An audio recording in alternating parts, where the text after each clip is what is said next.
Okay, so on Monday, we went through solving equations. Today we're going to continue with an application of solving equations. Remember this Friday,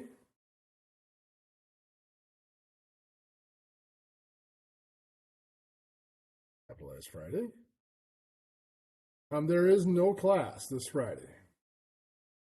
That's because we got 2 out of our 3 schools that are not going to be in session on Friday. So we're not going to have class. This will give you a chance to make up anything you're behind on or whatever. Also, test 1 should be returned to your school. I think I got messages from each of the coordinators that they've actually given you back a copy of your test. So now that you have your test back, you can do corrections. And what corrections means is just take the problems you got wrong, copy them down on a new sheet of paper,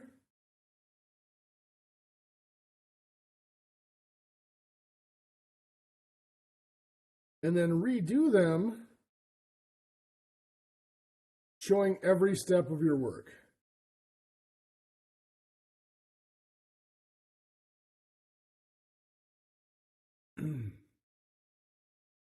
So the purpose here, again, is 1, to make sure you earn as many points as you can on the test.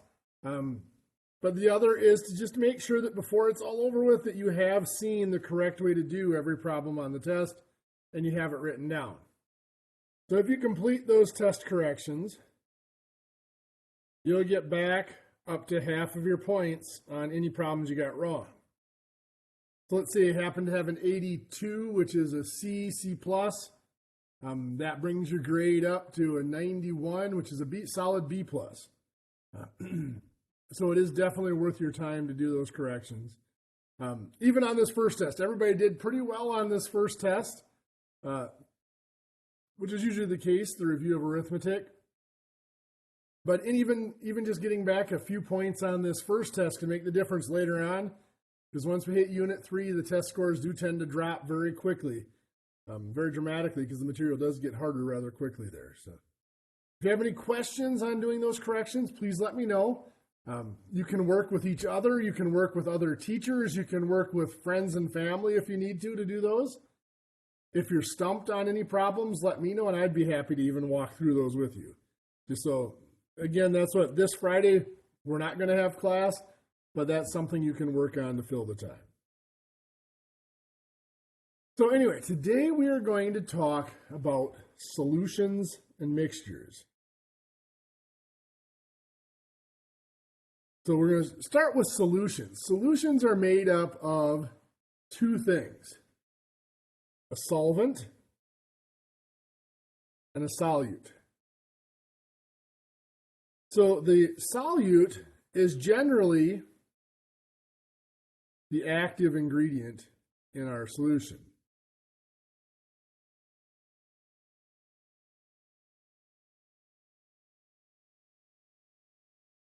Salt water. The solute would be the salt. Hydrogen peroxide. The solute is the actual hydrogen peroxide being dissolved into a diluent, or into water in that case. The solvent is often what is called a diluent.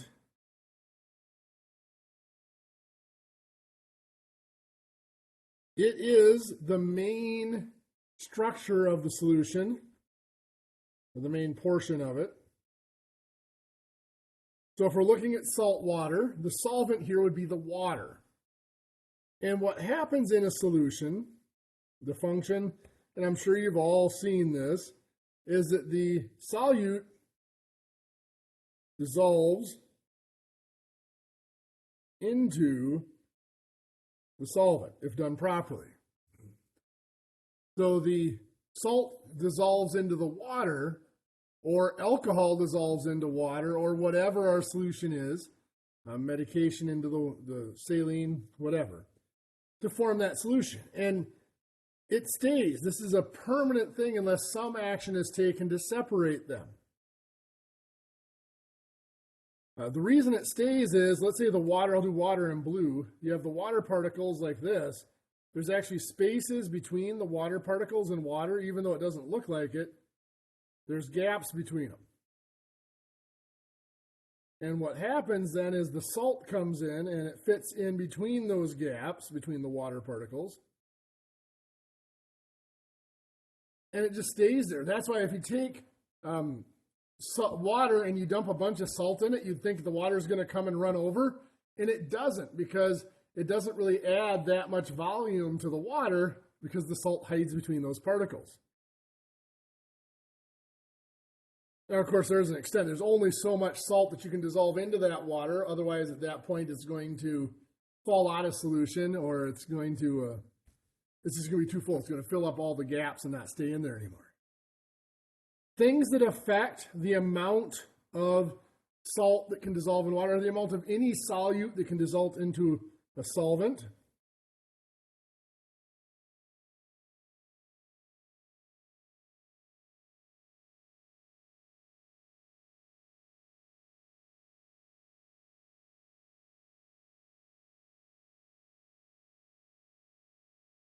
We'll say things that affect the amount of solute a solvent can hold.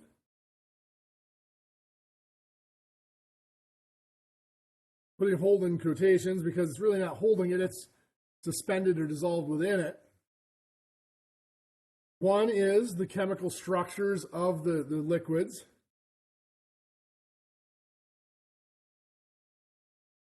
It doesn't have to even be a liquid. You can have actually solid solvents.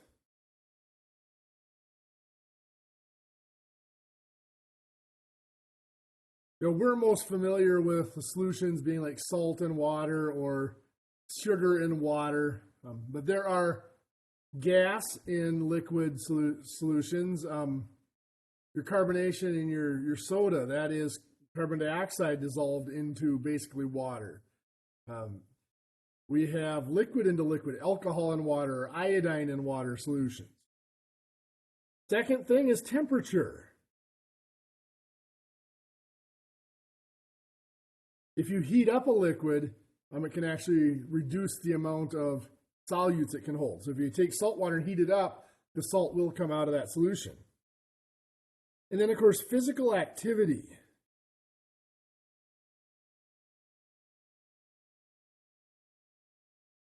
If you have salt water in a sealed container, if you shake it really hard, the salt actually comes out of solution. Now, if you stop shaking it, generally it very quickly dissolves back in. But if you shake it really hard for a second or a second and a half after you shake it, you can still see the salt falling to the ground, falling to the bottom of the container. And once you stop shaking it, it very quickly can dissolve. But it's because those particles that are in the solvent start moving back and forth, and they start bumping into each other, and those gaps kind of close up as they bump together. So anyway, the big thing is when we're dealing with solutions, volumes are not necessarily additive. What does that mean? Well, that means if I add 200 milliliters of water plus 50 milliliters of salt, I do not get 250 milliliters of solution. Now, the other side of that, however, if we mix two solutions that have the same base, then the volume is additive. So if I have, this doesn't mix, this is not additive because I'm mixing a solvent with a solute. But if I mix 200 milliliters of 4% salt water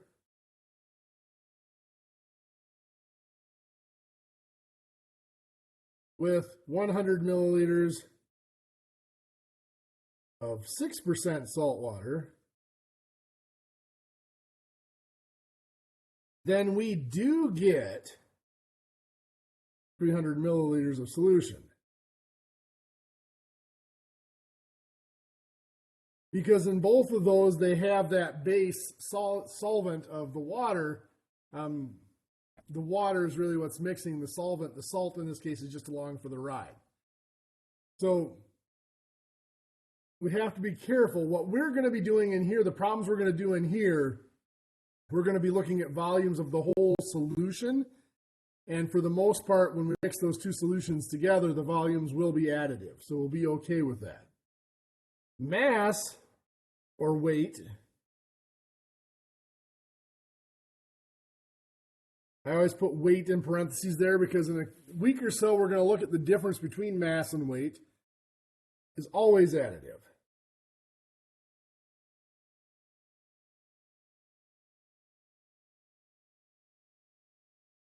So 12 ounces of water plus 3 ounces of salt will always give us 15 ounces of solution. So the size, the volume isn't necessarily additive, but the mass always is. So anyway, basics of solutions. Now let's look at the math behind it. So in a solution, we have that amount of solute, or the active ingredient.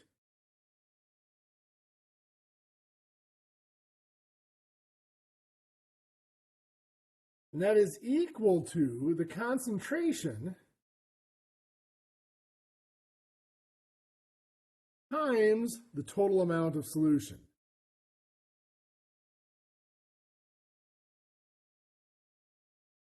So what does that mean? Well, let's say that we have 400 milliliters of 7% salt in water solution.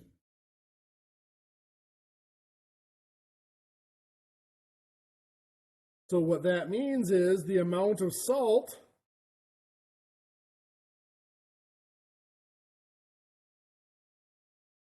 is equal to 7%. That's my concentration.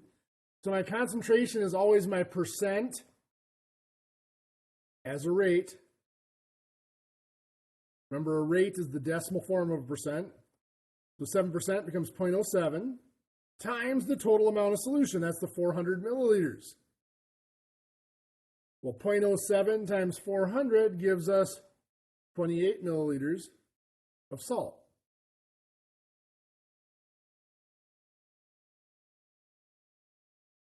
So this formula does not just apply to solutions. It can apply to mixtures or suspensions.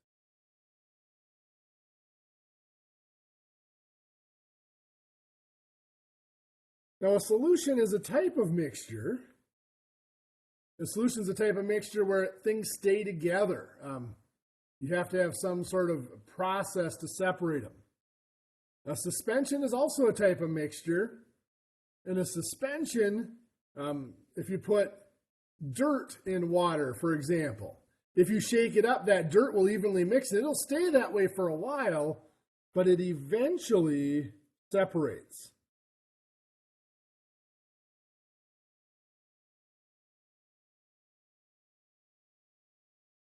But the key is when you shake it up and mix it, while it is mixed for a period of time, it behaves exactly the same way as a solution.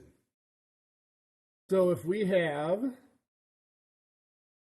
200 milliliters of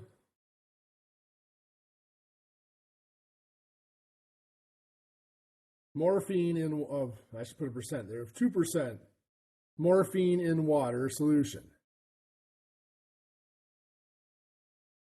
Well, the amount of morphine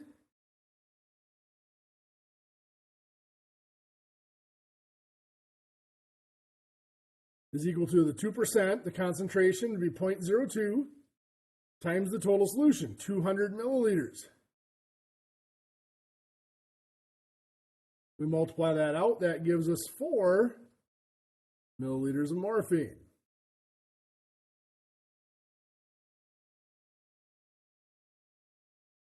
Now, depending on the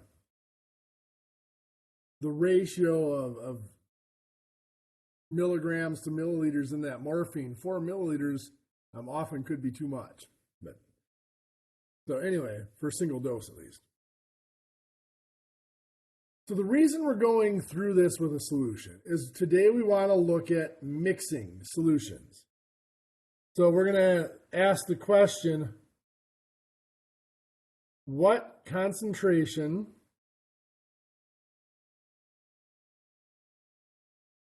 is created if 300 milliliters of 7% solution is mixed with 450 milliliters of, what do I put in here? Oh, let's go 22% solution.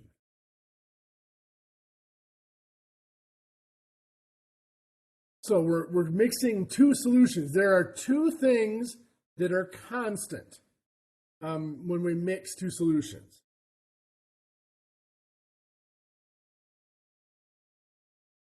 The first thing that is constant is the total volume, or total amount, whether that be a volume or a mass. Because we're mixing solutions that are the same base, both of these are water-based, or whatever, they might be alcohol-based or whatever. Both of them have the same base, so when we do mix them together, the total volume or total mass will be constant from before and after. So the mass of the two ingredients added together is equal to the total mass. Or the volume of the two ingredients, once we mix them together, equals the total volume. And the second is going to be constant, is the total amount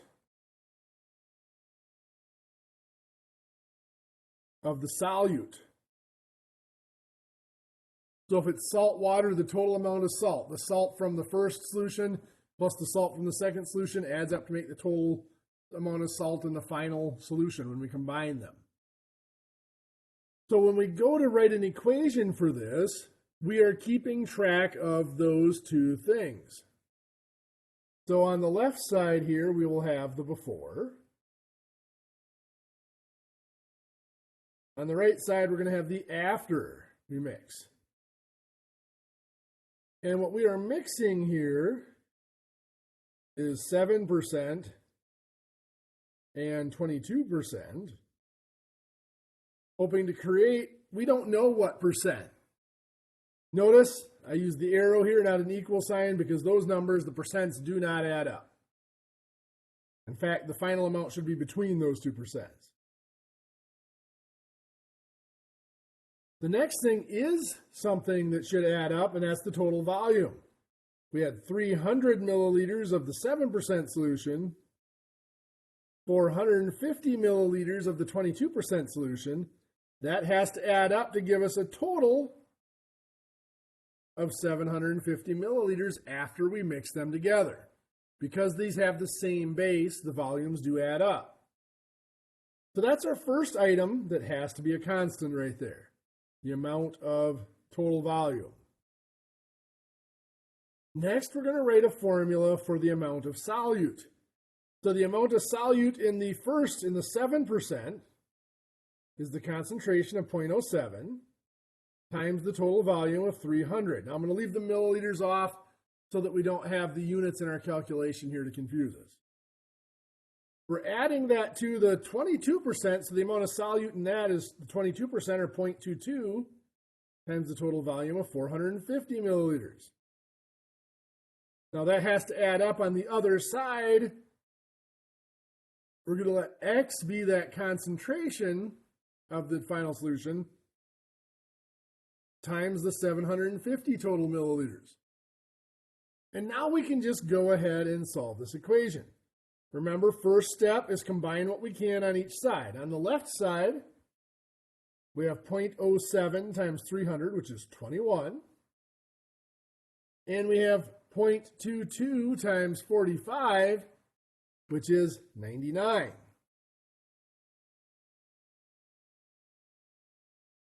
We can still combine here.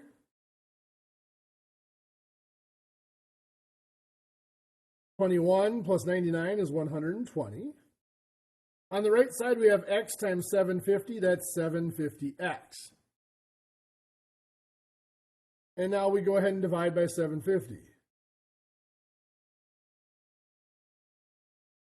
So 120 divided by 750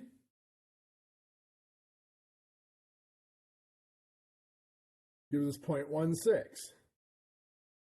equals x. Now that's the concentration, so 0.16 will be 16%.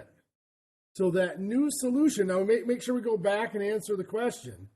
X was 0.16, that was the concentration, which becomes 16%.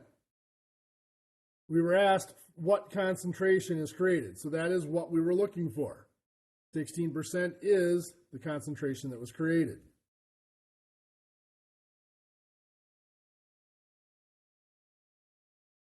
Well, this example is not very practical because in real life, we don't very often say, hey, let's take this much of this solution, this much of this solution, and see what we get.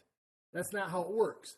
We usually have a desired concentration in mind when we start.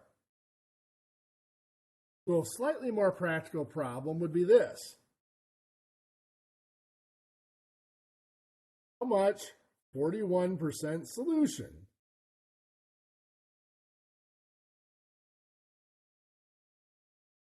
should be mixed with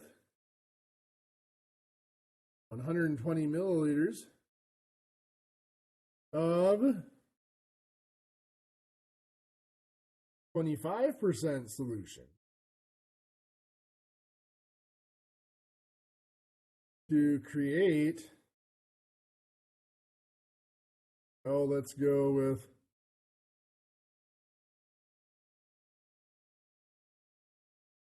37% solution.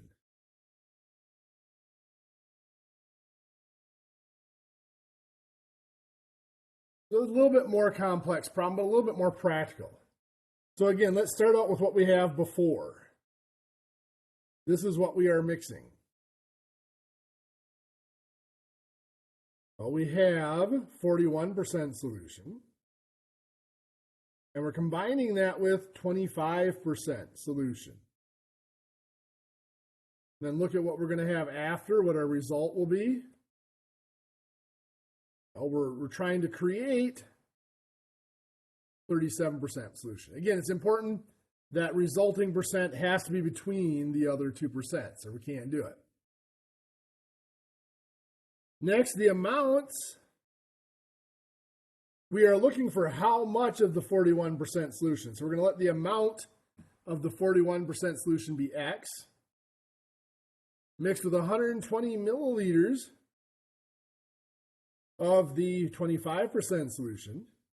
Now remember, this is one of the items that adds up. So the total amount of solution afterwards is X plus 120 milliliters. And now we can go ahead and write out the formula for the amount of solute. So for the first solution, the amount of solute, 41%, becomes a concentration of 0.41 times the amount of X. Plus, for the second solution, concentration 25% becomes a concentration of 0.25 times the amount of 120. Notice again, I'm leaving the milliliters off just so it doesn't confuse our calculations. And that has to equal the amount of solute after we mix them. That's a concentration. The 37% becomes 0.37 times that amount of X plus 120. So now on the left side, again, we have to combine what we can combine. 0.41 times X is just 0.41X. 0.25 times 120 is just 30. So 0.41X plus 30 equals, on the right side, we're going to distribute the 0.37. 0.37 times X, 0.37X, and 0.37 times 120. I've been off today, so I'm going to double check that one. Is 44.4. Would have been wrong. So now we've combined everything we can combine on each side. Second step is to make sure the variable's on only one side. We have variable on both sides, so we're going to get rid of the smaller one. Smaller one is the 0.37, so we're going to subtract 0.37x from both sides. Remembering we can only add or subtract to things with the same name. So I can take it away from the 0.41x on the left side. So 0.41x minus 0.37x, 0.04x, still have the plus 30, equals, on the right side, all that's left is the 44.4. Now we're ready to solve the equation. So we go ahead and subtract 30. So on the left side, the 30 is gone. We have 0.04x equals 44 minus 30 is 14.4. And now all we have left to do is divide by the 0.04. X is, I believe that's 360, but let me double check. There it is, 360. So again, like we taught you on Monday, now that we've solved this equation, we need to go back and make sure, one, that we remember what X stands for. Go back here, X was the amount of the 41% solution. And then we also need to make sure we've answered the question. Well, it asked how much 41% solution. So we have answered that question. We need 360 milliliters of that 41% solution to mix with our 120 milliliters of 25% solution to create a 37% solution. So now the amount, we didn't ask how much of that solution we're going to get. The amount then would be 360 is X plus 120. We're going to get 480 milliliters of that solution. Hopefully that's close to the amount we need. So now, like I said, this is a little bit closer to practical because generally we have certain concentrations on hand. In this case, it was the 41% and the 25% concentrations we had on hand. And there is a specific concentration we are hoping to create. In this case, that was the 37%. To simplify this example a little bit, we picked an amount for one of the ingredients. We picked 120 milliliters for the 25% solution. And most of the problems we do in the homework are going to be like that, where we give you the amount of one of the ingredients just to simplify the problem a little bit. But in practice, we know how much we need of that final solution. So let's say we need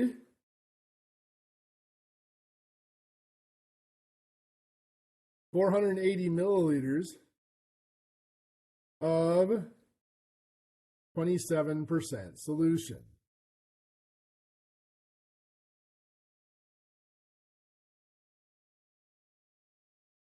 How much 22% and how much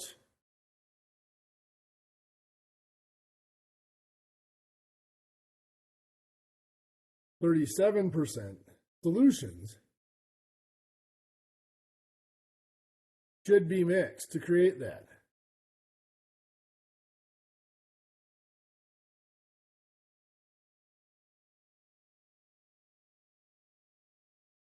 So that 27% solution.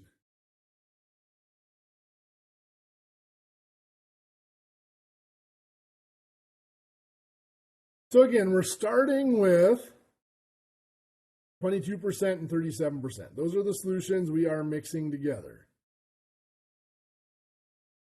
And we're hoping to create that 27% final solution.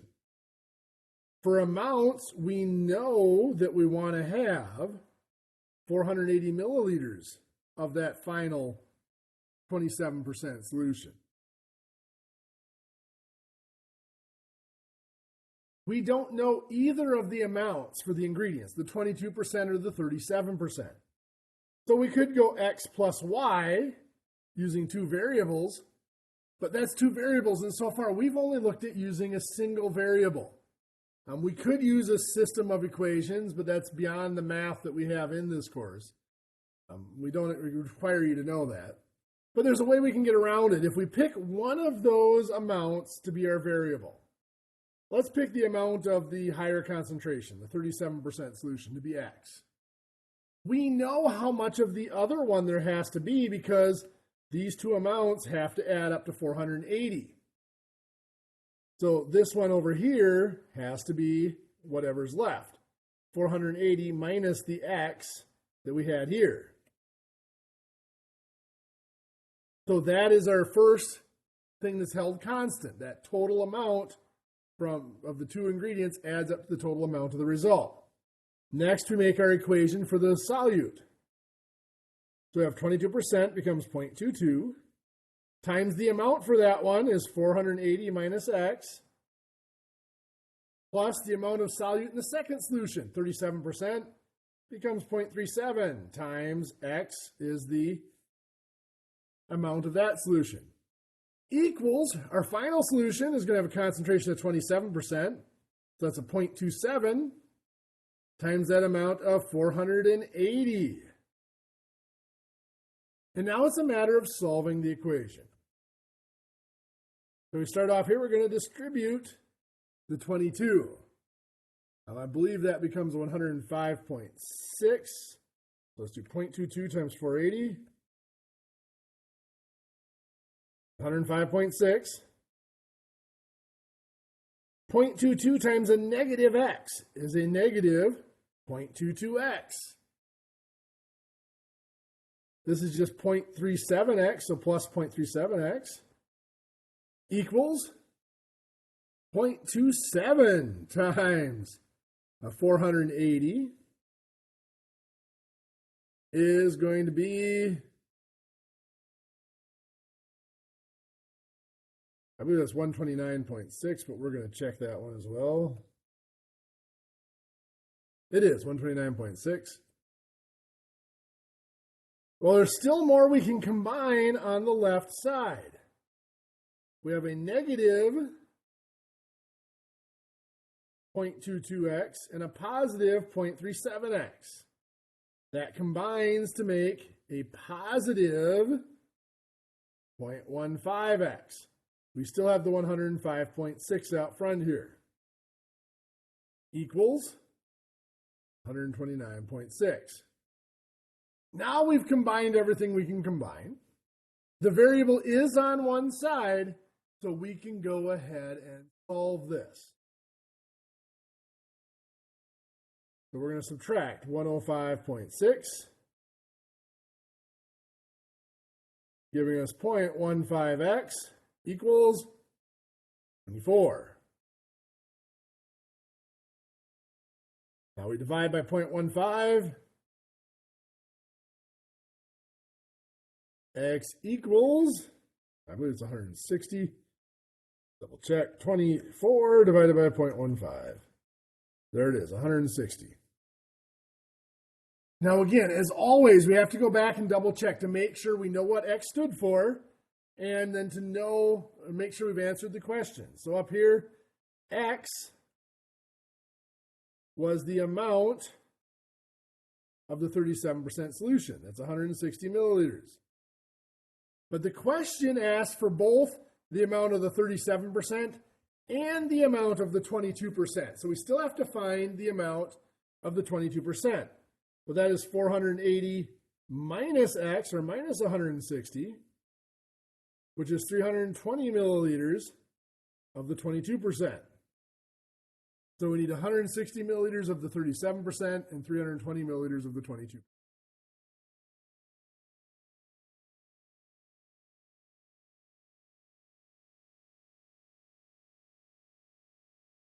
So now for this course, we're going to take some shorthands here.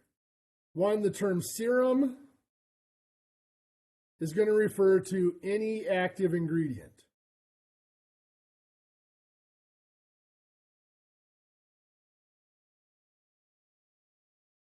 It could be the salt. It'll be the solute. It could be the salt dissolved in water, the sugar dissolved in water.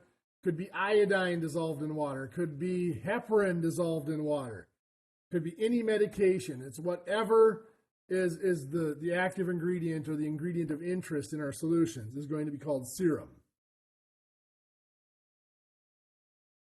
Saline or sterile water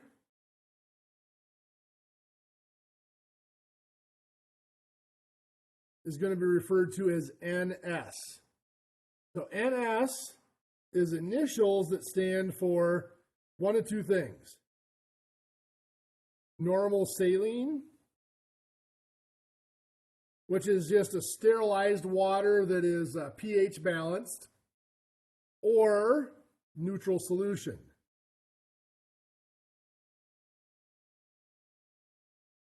The neutral solution means it is some sort of a solvent that has no medicinal value.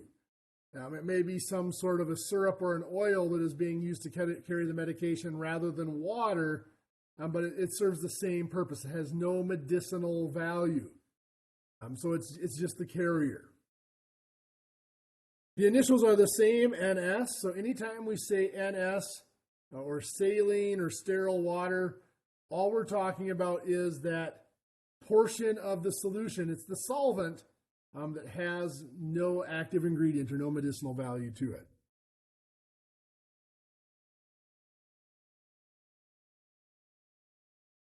So now with that said, let's just look at purely diluting a solution to get to a desired level. Let's ask how much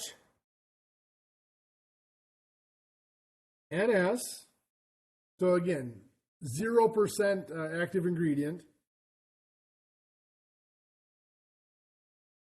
should be added to how much 28% solution to create 7% solution. Let's get an amount here. To create, let's go with 400 milliliters of 7% solution. So let's look at what we're mixing here. We're mixing the NS, normal saline neutral solution. No matter how we look at it, it's 0%. There is no solute, no active ingredient in that whatsoever.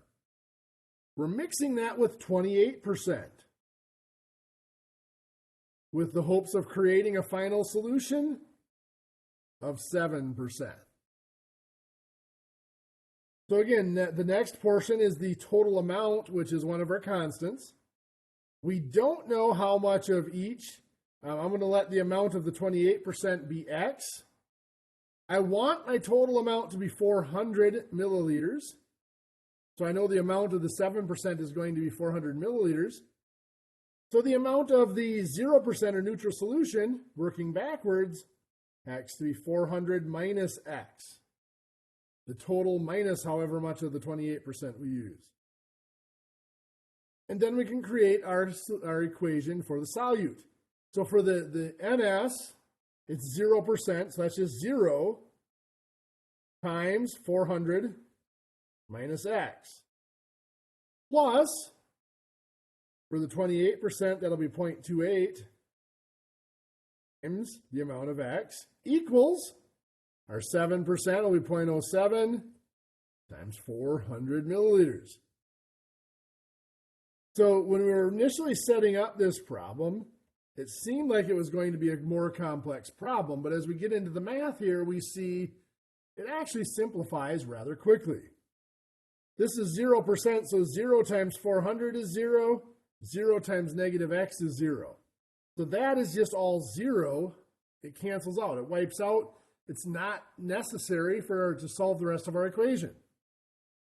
Here we have 0.28 times X is 0.28X equals 0.07 times 400 is just 28. We go to solve this now. We've combined everything we can on each side. The variable is on only one side. We divide by 0.28. X equals 28 divided by 0.28 is 100.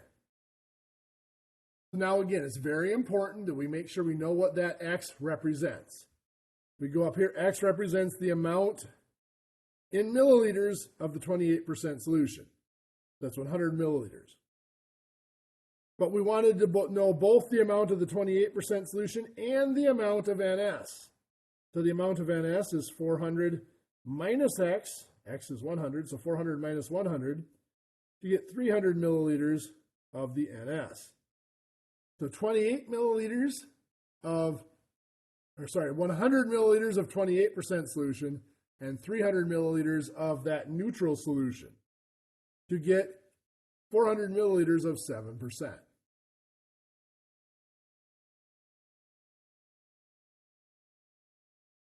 So let's do one last example, more similar to what's going to be in the books. So let's say we need to know how much 67% solution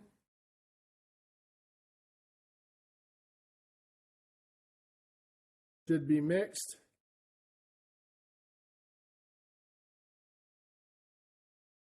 with 40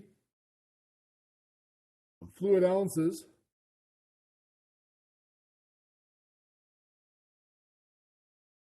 of 75% solution to create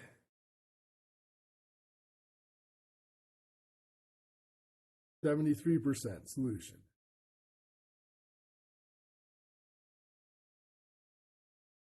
So again, let's look at what we're mixing. We are mixing 67% and 45%, or 67 and 75. Hoping to get a result of 73%. The amounts of each, well, it's how much of the 67%. So we're looking for the amount of the 67%, that's X, plus 40 fluid ounces of the 75%. So then the amount of the 73%, remember the total amounts add up, that's X plus 40. Then the amount of our solute has to add up too. This will be 67 is 0.67 times X, plus 75% is going to be 0.75 times 40 has to equal 73% is 0.73 times X plus 40. And now our equation will go from here. 0.67 times X is just 0.67X. 0.75 times 40 is just 30. Over here we distribute. 0.73 times X is 0.73X. 0.73 times 40 is what, 29.2, I believe?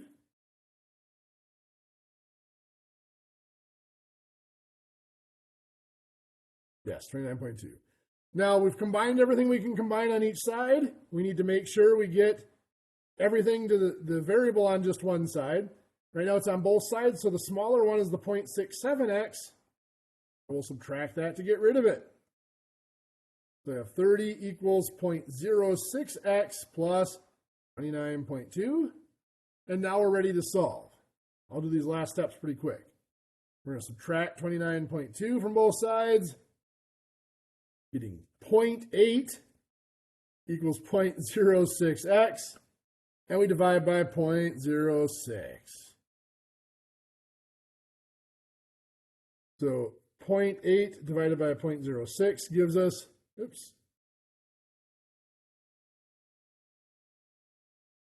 13.33 equals X. Now again, we need to make sure we know what that stands for. Up here, that was the amount of the 67% solution. And this was in fluid ounces. And that is what we were asked for, how much of the 67%. Okay, homework.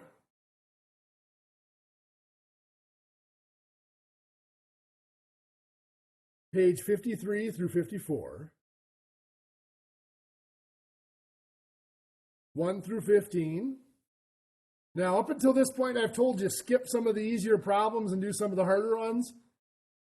starting with this one, I'm going to recommend you do most of these problems because these are ones that students will struggle with. On the test, the couple of problems that are pure mixture problems like this usually have a high rate of mistakes and points lost. So I do recommend you do quite a few of these. With that, remember, again, no class on Friday because 2 of the schools are out of session. So work on those test corrections for me. When you get done with those, you can either email them, scan and email them to me, or you can give them to your contact person and have them do it. With that, you guys have a great weekend, and we'll see you on Monday.